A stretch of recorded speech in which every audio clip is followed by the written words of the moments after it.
গল্পের সওদাগর চ্যানেলে আপনাদের সবাইকে স্বাগতম। আজকে আমরা শুনব হুমায়ুন আহমেদের লেখা উপন্যাস সম্রাট পর্ব ৫।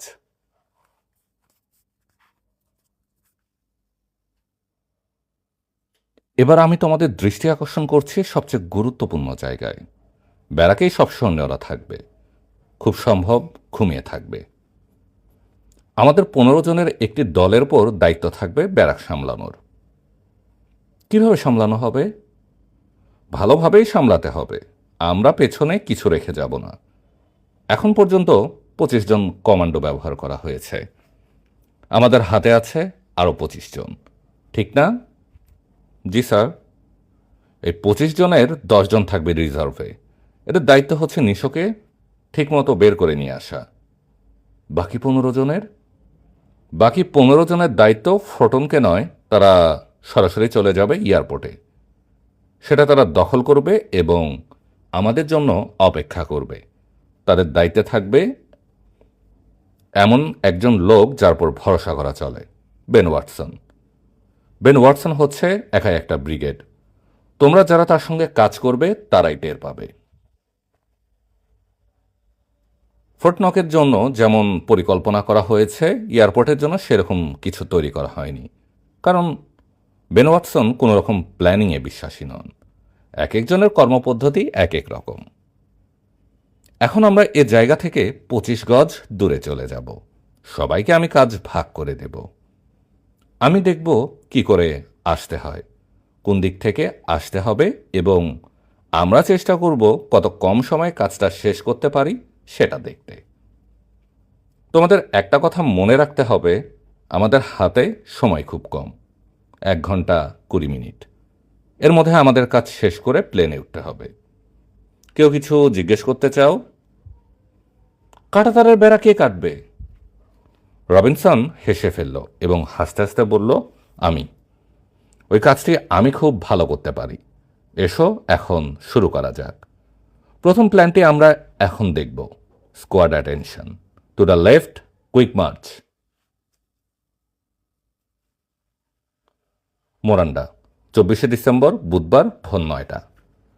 জেনারেল ডোফা গার্ড রেজিমেন্ট পরিদর্শনে এসেছেন। তার মুখ অস্বাভাবিক গম্ভীর। তার সঙ্গী সাথীরা এর কারণ বুঝতে পারছিল না। তারা শঙ্কিত বোধ করছিল। জেনারেল ডোফা পরিদর্শনের কাজ ছাড়লেন, প্রথাগত বক্তৃতা দিলেন। সৈন্যদের কাজ হচ্ছে দেশের আদর্শকে সামনে রাখা, দেশের প্রয়োজনে জীবন উৎসর্গ করা, ইত্যাদি ইত্যাদি। পরিদর্শনের শেষে চা চক্রের ব্যবস্থা ছিল। ডোফা চা চক্রের রাজি হলেন না। আগে চেয়েও গম্ভীর মুখে প্রেসিডেন্ট হাউসের দিকে রওনা হলেন। আজ ক্রিসমাস ইভ। ক্রিসমাস ইভের প্রাক্কালে তিনি সবসময়ই একটা ভাষণ দেন। সে ভাষণ প্রচার হয় বেতার ও টিভিতে। আজকের ভাষণটি তৈরি হয়েছে এবং তার কাছে কপি এসেছে। ভাষণ তার পছন্দ হয়নি। বক্তৃতার লেখককে কিছু কড়া কড়া কথা শুনিয়েছিলেন, নতুন একটি ভাষণ তৈরি করে আনার কথা। নতুন ভাষণটি আগেরটির চেয়েও বাজে হয়েছে। ডোফা ধমকে উঠলেন, এক জিনিসই তো আপনি লিখে এনেছেন, দু একটা শব্দ এদিক ওদিক হয়েছে, এর বেশি তো কিছু করা হয়নি, নতুন কিছু লিখুন। বক্তৃতার লেখক বিনীতভাবে বললেন, কি লিখব একটু যদি সহজভাবে বলে দেন। জুলিয়াস নিশোর কথা তো বক্তৃতায় কিছুই নেই। তার কথা থাকা উচিত, তার স্মৃতি রক্ষার্থে কি কি করা হবে তা বলা দরকার। কি কি করবেন স্যার? সংগ্রহশালা করা যায়, এ জাতীয় কিছু লিখে আনেন। সব কি আমি বলে দেব নাকি? মা উপজাতিদের সম্বন্ধেও কিছু লেখা উচিত। যান, নতুন করে লিখুন। আমার প্রতিটা বক্তৃতায় একই জিনিস থাকে। বিকেলে তিনি গেলেন প্রেসিডেন্ট রেজিমেন্ট পরিদর্শনে। এটা তার হঠাৎ পরিদর্শন।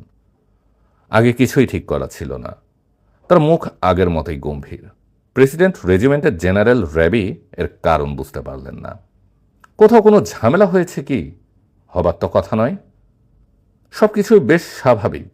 প্রেসিডেন্ট কি মা উপজাতিদের নিয়ে চিন্তিত? চিন্তিত হবার মতো তেমন কোনো কারণ কি সত্যি সত্যি আছে? মাওদের কোনো অস্ত্রশস্ত্র নেই। বর্ষা এবং তীরধনুকের কাল অনেক আগেই শেষ হয়েছে। সাহসের এ যুগে আর দাম নেই। পরিদর্শন পর্ব ভালোভাবেই শেষ হলো। জেনারেল ডোফা সৈন্যদের আনুগত্য দেশপ্রেমের ভূয়সী প্রশংসা করলেন। বিশেষ করে প্রেসিডেন্টের রেজিমেন্ট যে পৃথিবীর যে কোনো সৈন্যবাহিনীর আদর্শ স্থানীয় হতে পারে সে কথাও বললেন। পরিদর্শন শেষে জেনারেল র্যাবির সঙ্গে তার একটা রুদ্ধদ্বার বৈঠক বসল। সেখানেও তিনি গম্ভীর হয়ে রইলেন। সাধারণত এ জাতীয় বৈঠকগুলোতে তিনি মজার মজার কথা বলে আবহাওয়া হালকা করে রাখেন। আজ সেরকম হচ্ছে না। র্যাবি বলল, স্যার, আপনার শরীর কি ভালো আছে? শরীর ভালোই। আপনাকে চিন্তিত মনে হচ্ছে। না, চিন্তিত নই। তোমাকে একটা কাজ করতে হবে, সেজন্যই আমার আশা। স্যার বলুন। ফোটনকে 100 জন কমান্ডার একটা দল পাঠাতে হবে। কখন? আজই। জেনারেল র্যাবি কিছু বলতে গিয়েও বলল না। ডোফা বললেন, তুমি কি কিছু জিজ্ঞেস করতে চাও?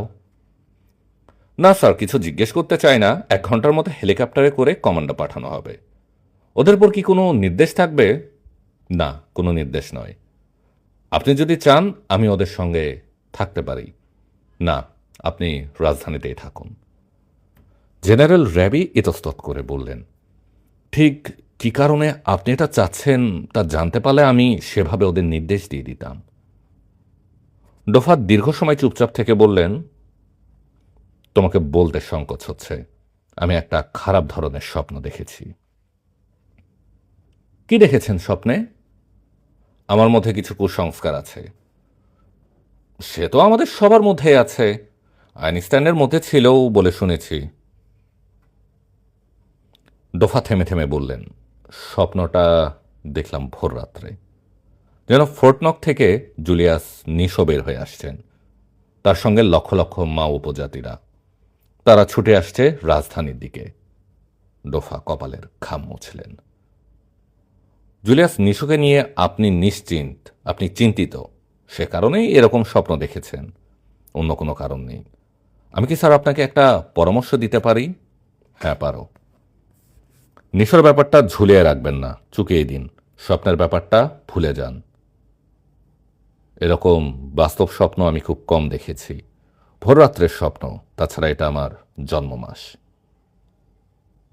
আমি স্যার ঠিক এই মুহূর্তে ফোর্টনকে কমান্ডো পাঠানোর সমর্থন করি না।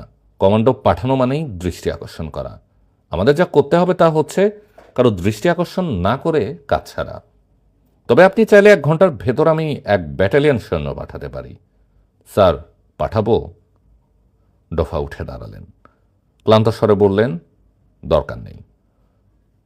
সন্ধ্যায় তিনি একটা চমৎকার ভাষণ দিলেন জাতির উদ্দেশ্যে। সেই ভাষণে জুলিয়াস নিশোর কথা এলো। আজ আমি গভীর দুঃখের সাথে স্মরণ করছি প্রয়াত নেতা জুলিয়াস নিশোকে, যার চিন্তায় ও কর্মে জাতির আশা আকাঙ্ক্ষা প্রতিফলিত হয়েছে, যার রচনাবলী আমাকে দিয়েছে নতুন জীবনের সন্ধান। যে জীবন সুখ ও সমৃদ্ধির, যে জীবন আশা ও আনন্দের।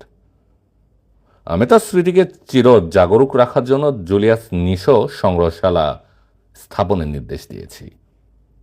তার রচনাবলী যাতে সর্বসাধারণের কাছে পৌঁছাতে পারে সেজন্য সরকারি পর্যায়ে রচনাবলী প্রকাশের ব্যবস্থা নেওয়া হয়েছে। সরকারের তথ্য ও প্রচার দপ্তরের হাতে দায়িত্ব দেওয়া হয়েছে এবং আমার বিশ্বাস তারা সুষ্ঠুভাবে এই দায়িত্ব পালন করবেন। রাতে গোয়েন্দা দপ্তরের ভারপ্রাপ্ত প্রধান ব্রিগেডিয়ার মুসালকের সঙ্গে তিনি দীর্ঘ সময় কাটালেন। তাদের মধ্যে নিম্নলিখিত কথাবার্তা হল। ডোফা, মাওরা কি জুলিয়াস নিশোর মৃত্যু সংবাদ নিষ্বিশ্বাস করেছে? মুসালকে, করেছে স্যার। এরা সরল প্রকৃতির মানুষ, সব কিছুই বিশ্বাস করে। ডোফা, বিশ্বাস যদি করেই থাকে তাহলে এরকম ভয়াবহ একটা গুজব ছড়ালো কিভাবে? কেন তাদের ধারণা হলো জুলিয়াস নিশো আবার ফিরে আসবে? মুসালকে, স্যার, মাও হচ্ছে একটা কুসংস্কার আচ্ছন্ন উপজাতি। অন্ধকার উপজাতি হোক আর যাই হোক, এরকম একটা গুজবের পিছনে তো কোনো ভিত্তি থাকবেই। আমি এই নিয়ে প্রচুর খোঁজখবর করেছি এবং এখনও করছি। গুজবের কোনো ভিত্তি পাইনি, এটা মুখে মুখে ছড়িয়েছে। প্রচারটা হয়েছে এভাবে, মাওজাতির চরম দুর্দিনে জুলিয়াস নিশো ফিরে আসবেন এবং জাতিকে পথ দেখাবেন। সে দিনটা হবে মাওদের চরম সৌভাগ্যের দিন, অনেকটা পথ প্রদর্শকের মতো। তাই দেখছি। এরা তা গভীরভাবে বিশ্বাস করে। জি স্যার, করে। এ বিশ্বাস ভাঙানোর জন্য আমাদের কি করা উচিত? এই বিশ্বাস ভাঙানোর কোনো রকম চেষ্টাই না করা উচিত। কেন? যতদিন এই বিশ্বাস থাকবে ততদিন তারা চুপ থাকবে। তারা অপেক্ষা করবে জুলিয়াস নিশোর জন্য। ভালোই বলেছ, তোমার আইডিয়া আমার পছন্দ হয়েছে। রাত 11টার দিকে তিনি ফোর্ট নকের কারাধ্যক্ষ মাওয়ার সঙ্গে ওয়ারলেসে কথা বললেন। কেমন আছো মামা? জি স্যার, ভালো আছি। আপনার শরীর কেমন? আমি ভালোই আছি। আপনার বক্তৃতা শুনলাম স্যার, চমৎকার। ধন্যবাদ। তোমাদের ওখানকার সব ঠিকঠাক তো? সব ঠিক আছে। আমাদের বন্দির খবর কি? খবর ভালো স্যার, একটু অসুস্থ, তবে তেমন কিছু না। ডোফা টেলিফোন রেখে দিলেন। সে রাতেও তার ভালো ঘুম হল না। Training camp, Lourenço Marques, Mozambique, Africa, 24শে ডিসেম্বর, বুধবার, সন্ধে 7টা। মেসঘরে ঢুকে সবাই অবাক হল। বিশেষ খাবারের ব্যবস্থা করা হয়েছে। টিবন স্টেক, বেকড পটেটো, লাসানিয়া এবং পর্তুগিজ রেড ওয়াইন। অবিশ্বাস্য ব্যাপার। শেফ এসে বলল, টিবন স্টেক প্রচুর আছে, কারো দরকার হলে তাকে জানালেই হবে, তবে রেড ওয়াইনের সাপ্লাই কম। নিম্নমানের কিছু হোয়াইট ওয়াইন আছে, প্রয়োজনে দেওয়া যেতে পারে। মেসঘরে রীতিমতো হইচই পড়ে গেল। সাধারণত 7:30টার মধ্যে খাবার পর্ব শেষ হয়। আজ 8টা বেজে গেল, তবু কয়েকজনকে ব্যস্ত দেখা গেল। শেফ এসে বলল, ডিনার শেষ হওয়ার পর হার্ভি ফকনার কিছু বলবেন। সবাইকে থাকতে বলা হয়েছে। আগামীকাল ক্রিসমাস, সে উপলক্ষে ছুটি এবং বিশেষ ভাতার ব্যবস্থা করা হবে হয়তো। শহরে নিয়ে যাওয়া হবে। আফ্রিকান মেয়েদের সঙ্গে অন্তরঙ্গ সময় কাটানোর একটা সুযোগ হবে। মন্দ কি? হার্ভি ফকনার মেসঘরে ঢুকল হাসি মুখে। তার স্বভাবসুলভ অন্তরঙ্গ স্বরে বলল, খাবার পছন্দ হয়েছে? হয়েছে হয়েছে। রেড ওয়াইন কেমন ছিল? অপূর্ব, তবে স্যার পরিমাণ খুবই কম। ভালো জিনিস কমই খেতে হয়। তোমার জন্য একটা জরুরি খবর নিয়ে এসেছি। আমাদের উড়বার সময় হয়েছে। হলঘরে একটা নিস্তব্ধতা নেমে এলো। কেউ শ্বাস ফেললেও শোনা যাবে এমন অবস্থা। আমরা রাত 12টায় এখান থেকে রওনা হব এয়ারপোর্টের দিকে। পৌঁছাতে লাগবে 1 ঘন্টা। সেখান থেকে আমাদের জন্য ট্রান্সপোর্ট বিমান অপেক্ষা করছে। ভোর 3:30টায় আমরা পৌঁছে যাব। কোথায় কোথায় যাব এটা বলার সময় এসেছে। আমরা যাচ্ছি মোরান্ডায়। মিস ঘরে একটা মৃদু গুঞ্জন শোনা গেল। হার্বি কথা বলা শুরু করার সঙ্গে সঙ্গে গুঞ্জন থেমে গেল। অনেকবার বলা হয়েছে, তবু আরেকবার বলছি, বিমান থেকে প্যারাশুট নিয়ে জাম্প করবার সময় আমাদের হাতে থাকবে 1 ঘন্টা 25 মিনিট। এই সময়ের ভিতর কাজ শেষ করতে না পারলে মোরান্ডা থেকে জীবিত অবস্থায় কেউ বের হয়ে আসতে পারবো না। হল ঘরে কোনো শব্দ হলো না। একটি কথা আমি সবাইকে মনে রাখতে বলছি, সেটা হচ্ছে আমাদের বিপক্ষে যে সেনাবাহিনী আছে যা যথেষ্টই শক্তিশালী। জেনারেল ডফা হচ্ছেন মোরান্ডার প্রধান সামরিক প্রশাসক ও প্রেসিডেন্ট। তিনি একজন প্রথম শ্রেণীর জেনারেল। কারো কিছু বলার আছে? কেউ কিছু বলল না। তাহলে যাত্রার প্রস্তুতি নেওয়া যাক। বন্ধুরা, শুভযাত্রা। তৈরি হতে শুরু করো। রবিনসন অত্যন্ত দ্রুত গতিতে একটি চিঠি লিখল পিটারকে। চিঠিটি তার পছন্দ হলো না। সে আবার লিখল, সেটাও পছন্দ হলো না। মানসিক উত্তেজনায় এটা হচ্ছে। যা লিখতে ইচ্ছে হচ্ছে তা লেখা হচ্ছে না। সে তৃতীয় চিঠিটা লিখতে শুরু করল। প্রিয় পিটার, তুমি কেমন আছো? আগামীকাল ক্রিসমাস। নিশ্চয়ই তোমার মা এসে গেছেন এবং তোমার দুষ্ট বোনটিও এসেছে। আমি কল্পনায় দেখেছি তোমরা ক্রিসমাস ট্রি সাজাতে শুরু করেছ। যদি থাকতে পারতাম। খুব ইচ্ছে হচ্ছে ক্রিসমাস ট্রি সাজানোর ব্যাপারে তোমাদের সাহায্য করি, কিন্তু মানুষের সব ইচ্ছা পূরণ হয় না। সত্যটি তুমি যত বড় হবে ততই বুঝবে। তোমাকে একসময় কথা দিয়েছিলাম কখনো তোমাকে ছেড়ে যাব না, কিন্তু একসময় চলে গেলাম এবং হয়তো আর ফিরব না। যদি এরকম কিছু হয় দুঃখ করো না, মানুষের জীবনটা এরকম। যখন বড় হবে তোমার মা তোমাকে সব কিছু বুঝিয়ে দিবেন, কিংবা তুমি নিজেই সব বুঝতে পারবে। আজ আমাকে যতটা হৃদয়হীন মনে হচ্ছে, সেদিন হয়তো ততটা মনে হবে না। হয়তো খানিকটা ভালোবাসবে, এই জিনিসটির অভাব আমি সারা জীবন অনুভব করেছি। আজকের এই ক্রিসমাস ডের চমৎকার রাতে প্রার্থনা করছি যেন ভালোবাসার অভাবে তোমাকে কখনো কষ্ট পেতে না হয়। চুমু নাও। রবিনসন। রবিনসন চিঠি খামে ভরে ঠিকানা লিখল। এই চিঠি নিজের হাতে পোস্ট করে যেতে হবে। সবচেয়ে কাছের পোস্ট বক্স এখান থেকে প্রায় 6 মাইল। জিপ নিয়ে যাওয়া যায়, কিন্তু রবিনসন ঠিক করলো হেঁটেই যাবে। হাতে প্রচুর সময়, 12টা বাজতে দেরি আছে। ক্যাম্পের গেটে ফকনার দাঁড়িয়ে চুরুট টানছিল। সে ভ্রু কুচকে বলল, কোথায় যাচ্ছ? চিঠি পোস্ট করতে। পিটারকে একটা চিঠি লিখেছি। পোস্ট করার জন্য তোমাকে যেতে হবে কেন? এখানে রেখে দাও, যথাসময় পোস্ট করা হবে। এটা আমি নিজেই পোস্ট করতে চাই। আমার ধারণা পিটারের কাছে এটাই হবে আমার শেষ চিঠি। এরকম মনে হবার কারণ কি? মৃত্যুর ব্যাপারটি মানুষ আগেই টের পায়। তুমি শুধু শুধু ভয় পাচ্ছ, তুমি ফিরে আসবে। রবিনসন কোনো কথা বলল না। ফকনার বলল, কাউকে সঙ্গে করে নিয়ে যাও, একা যেও না। কেন? তোমার কি ধারণা আমি পালিয়ে যাব? ফকনার তার জবাব দিল না। গম্ভীর মুখে দ্বিতীয় সিগারেট ধরালো এবং হাত ইশারা করে বলল, ওই ওকে সঙ্গে নিয়ে যাও। বেশ ঠান্ডা পড়েছে। রাস্তা গিয়েছে বনের ভেতর দিয়ে। নির্জন রাস্তা, শীতল হাওয়া বইছে। রবিনসন মৃদু গলায় বলল, তোমার কি ঠান্ডা লাগছে? তার সঙ্গী বলল, জি না স্যার। আমাকে স্যার বলার দরকার নেই, নাম ধরে ডাকবে। তোমার কি নাম? জলিল। হাঁটতে ভালোই লাগছে, কি বলো জলিল? জি স্যার। রবিনসন হঠাৎ করেই তার নাতি প্রসঙ্গে কথা বলতে শুরু করল। সে কেমন একা একা কথা বলে। একদিন দেখা গেল সে একটা কসমস ফুল তুলে এদিক সেদিক তাকিয়ে চিবিয়ে খেয়ে ফেলেছে। তাকে এর কারণ জিজ্ঞাসা করাতে সে বলেছে, খুব সুন্দর তো, তাই খেতে ইচ্ছে করে। রবিনসন রাস্তা কাঁপিয়ে হাসতে লাগল। তার সঙ্গীও হাসল। একটি নাতি আপনার? হ্যাঁ, বড় চমৎকার ছেলে। 25শে ডিসেম্বর, রাত 3টা। প্লেন উড়ে চলছে। ইঞ্জিনের হুম হুম গর্জন ছাড়া আর কোনো শব্দ নেই। কেবিন লাইট জ্বলছে। কমান্ডারদের দেখা যাচ্ছে ছড়িয়ে ছিটিয়ে বসে থাকতে। প্রথম দিকে তারা নিজেদের মধ্যে মৃদুস্বরে কথাবার্তা বলছিল, এখন আর বলছে না।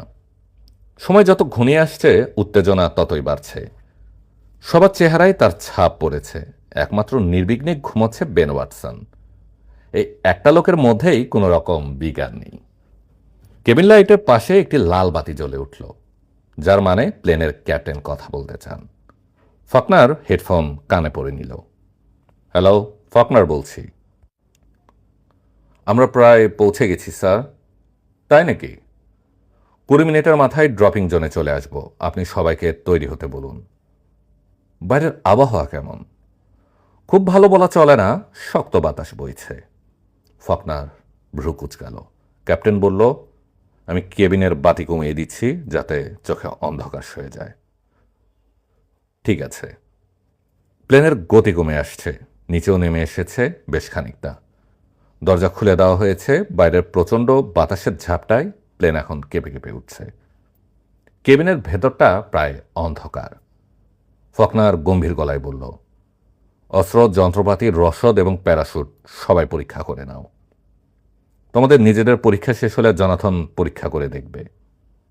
বেন ওয়াটসন উঠে বসেছে। সে বাইরে তাকিয়ে আছে।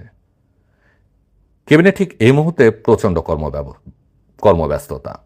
ফকনার বলল, বাইরে দমকা হাওয়া আছে, কাজেই প্যারাশুট খোলার ব্যাপারে খুব সাবধান। মাটির কাছাকাছি না পৌঁছা পর্যন্ত কেউ ফিতা টানবে না। তার আগে ফিতা টানলে বাতাস ভাসিয়ে অনেক দূর নিয়ে যাবে। সবার আগে নামবে বেন ওয়াটসন এবং তার দল। তারা নেমে আমাদের জন্য অপেক্ষা করবে না, দ্রুত চলে যাবে এয়ারপোর্টে। সবার প্রথমে ঝাঁপ দিলেও ওয়াটসন। ঠান্ডা বাতাস বাইরে, নিচের মাটি দ্রুত কাছে এগিয়ে আসছে, আকাশ ভর্তি তারা। বেন ওয়াটসনের একবার মনে হলো প্যারাসুট প্যারাসুট খোলার ফিতা না টানলে কেমন হয়। এটা একটা পুরনো অনুভূতি। প্যারাসুট নিয়ে লাফিয়ে পড়বার পর প্রায় সবারই এটা হয়। অনেকে শেষ পর্যন্ত ফিতা খুলতে পারে না। বেন ওয়াটসন মাটিতে নেমেই ঘড়ি দেখল। 3:50, 15 মিনিট লেট। 3:40-এর ভেতর সবার মাটিতে পা রাখার কথা। সে তাকালো আকাশের দিকে। একে একে নামছে সবাই। সে গুনতে চেষ্টা করলো, 1, 2, 3, 4, 5। 25শে ডিসেম্বর, ভোর 4টা। চারদিক অন্ধকার। সূর্য ওঠার এখনো 1 ঘন্টা 10 মিনিট দেরি। এয়ারপোর্টে পৌঁছাতে লাগবে 20 থেকে 25 মিনিট। বেন ওয়াটসন তার দল নিয়ে ছুটতে শুরু করলো 30 কিলোমিটার। এমন কোনো দূরের পথ নয়। তারা ছোটার গতি আরও বাড়িয়ে দিল। কারো মুখে ক্লান্তির কোনো ছাপ নেই, কোনো শব্দও উঠছে না। বেন ওয়াটসনের মনে হলো জোনাথন এদের ভালোই ট্রেনিং দিয়েছে। এয়ারপোর্টে পৌঁছে বেন ওয়াটসনের বিস্ময়ের সীমা রইল না। একটি পুরোপুরি পরিত্যক্ত জায়গা। একতলা একটি দালানে মজুর শ্রেণীর 5-6 জন জড়াজড়ি হয়ে ঘুমোচ্ছে। এছাড়া ত্রিসীমানায় কেউ নেই। ঘরের দরজা জানালা ভাঙা। ভাঙা জানালায় হু হু করে হাওয়া খেলছে। লোকগুলি ঘুম ভেঙে অবাক হয়ে তাকিয়ে রইল। বেন ওয়াটসন জিজ্ঞাসা করল, কেউ ইংরেজি জানো? কোনো উত্তর নেই। ওরা মুখ চাওয়াচাই করছে। কেউ ইংরেজি জানো না? ওরা নিজেদের মধ্যে বিড়বিড় করল। এদের দেখে মনে হয় না কেউ ইংরেজি জানে। কেউ জানো না? স্যার, আমি জানি। তুমি কে? আমি স্যার একজন কন্ট্রাক্টর। এই এয়ারপোর্ট ঠিক করার কন্ট্রাক্ট নিয়েছি। ভালো করেছ। এখানে কোনো পাহারা থাকে না? জি না স্যার, পাহারা থাকবে কেন? তাও তো কথা। রানওয়ে ঠিক আছে? আছে স্যার, মোটামুটি আছে। আপনারা কারা? আমরা কারা তাদের তোমাদের দরকার নেই। তোমরা গরম পানির ব্যবস্থা করতে পারবে? পারবো স্যার। পানির ব্যবস্থা করো। আর শোনো, তোমাদের কেউ এখান থেকে পালাবার চেষ্টা করবে না। যদি আমরা বুঝতে পারি তোমাদের কোনো মতলব আছে, তাহলে সঙ্গে সঙ্গে গুলি করা হবে। আমরা মানুষ ভালো নই। কতটুকু পানি গরম করবো স্যার? আমার কাছে কফি বিনস আছে, সবাই মিলে খাবো। কাজে বুঝতে পারছো কতটুকু পানি লাগবে? জি স্যার। পানি গরম হবার পরপর তুমি তোমার লোকজন নিয়ে রানওয়ে পরীক্ষা করতে যাবে। একটা ডেকোটা প্লেন নামবে, ঠিকমতো নামতে পারে যাতে সে ব্যবস্থা করবে। তোমাদের কাছে কিছু মাল মশলা নিশ্চয়ই আছে।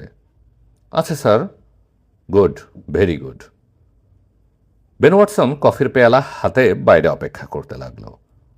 তার মুখ ভাবলেশীন। এয়ারপোর্ট দখল করতে তাকে একটা গুলিও খরচ করতে হয়নি। এটা তাকে মোটেও প্রভাবিত করেনি। তাকে দেখে মনে হয় এরকম হবে তা সে জানত। শীতের ভোরবেলায় গরম কফি চমৎকার লাগছে। বেন ঘড়ি দেখল। ফোটনকে যুদ্ধ শুরু হয়ে যাওয়া উচিত, কিন্তু কোনো সারা শব্দ পাওয়া যাচ্ছে না। 25শে ডিসেম্বর, ভোর 5:10। মহৎ জেগে উঠল প্রচণ্ড একটা বিস্ফোরণের শব্দে।